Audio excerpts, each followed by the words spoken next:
The brush pressure is adjustable so that you can get the maximum life out of your brush. As your brush wears, your brush pressure will decrease and cleaning performance will decline. To adjust the brush pressure, remove the onboard 5/32 Allen tool from the Mopit. Tip the Mopit on its back.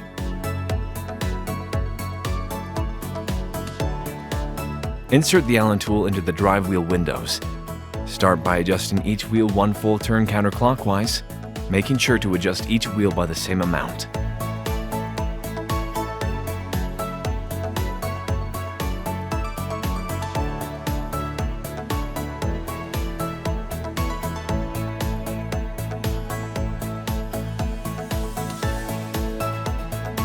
Tip the Mopit back up and push the scrub pedal down. With the mop brush spinning, 1 inch of the width of the brush should be touching the floor, and the brush deflection should be 1/4 inch deep. Reach out to Spectrum by phone or website with any questions. 1-800-290-2833.